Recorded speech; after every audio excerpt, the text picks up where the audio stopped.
This is Suzanne Wagner. Thank you so much for joining me. We are doing the numerology and the astrology for September 10th, 2020.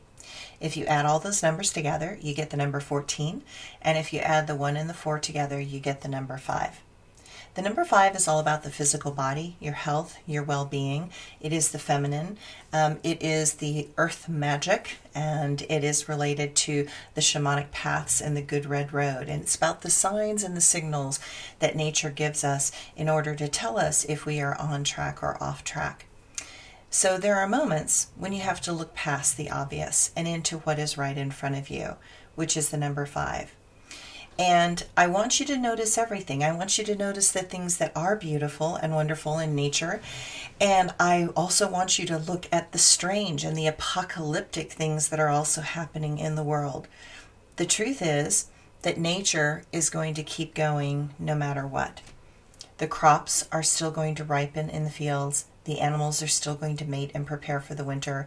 And while so many things want to distract us from what is important, we must have self-discipline in order to navigate this moment.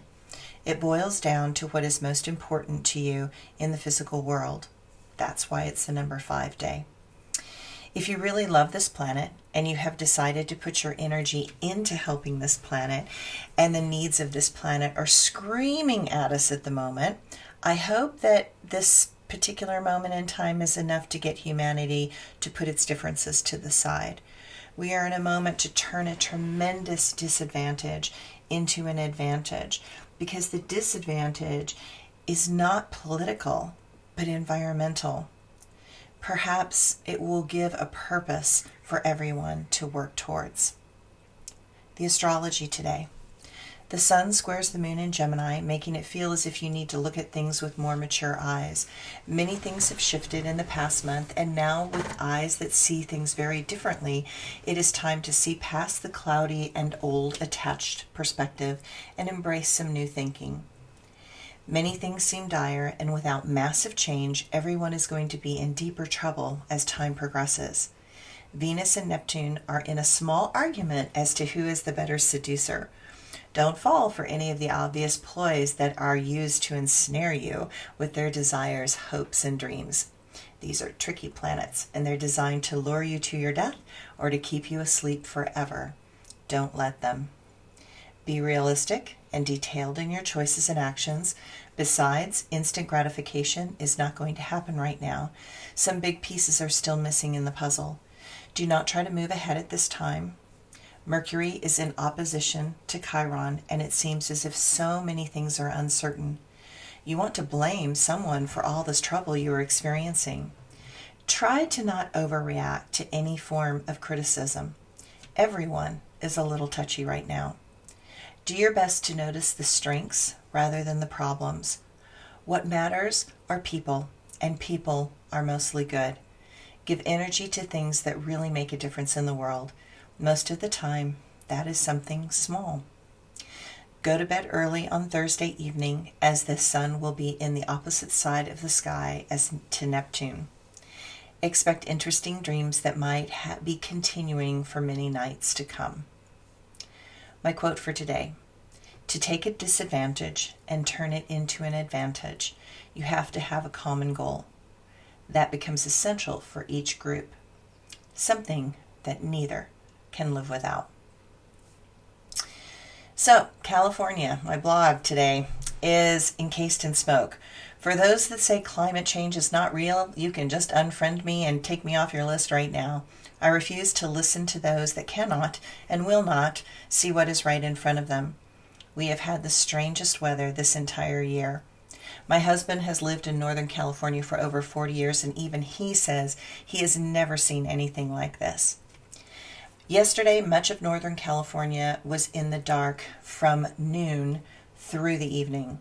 It was dark. It was dark like when there's no moon at night dark. I'm talking pitch dark from the smoke and raining ash.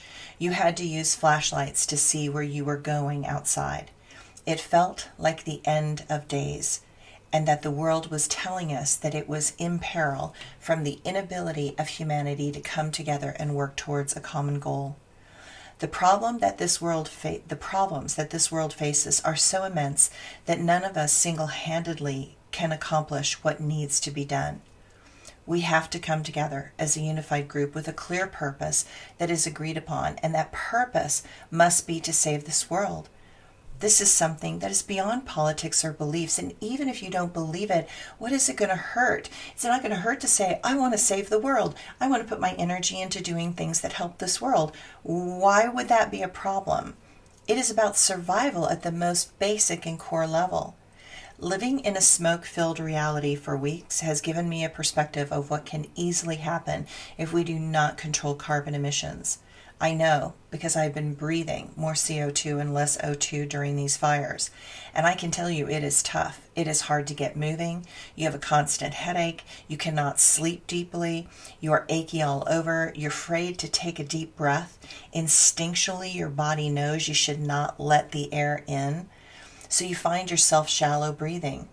For those with breathing problems, this is life-threatening. This is not a joke. We are creating a world in which we will not be able to breathe. Then what? At that point, what is there to fight over? Number one, you can't fight because you can't breathe. Number two, nothing matters if you can't breathe. Number three, if you can't breathe, you can't thrive and have a full life. Then there is no life, just barely existing. Why would anybody be okay with that? Why would any government be okay with that? What kind of idiot politician would be okay with that? You would have to be insane and completely mentally unstable to be that blind. A blindness that would kill you and the planet. The stakes would be so high that no amount of money would make you give the passes to the big corporations so they could continue to kill off humanity and the world. And that's what they're doing. That would be bonkers in anyone's book. And yet, that is where we are. Perhaps as the air becomes something unbearable, they will wake up. We are going to see fairly soon. Days are ticking by. The world is in more peril each day. We have the ability to put a stop to it. But do we have the unity to do what it will take? Because it has to be everybody. One country drastically changing may help, but it will only delay the inevitable. I know. I'm willing to do whatever it takes. I'm willing to change. I'm willing to adjust my level of discomfort and inconvenience. Are you? Is your life and the lives of your children worth it? We're about to find out.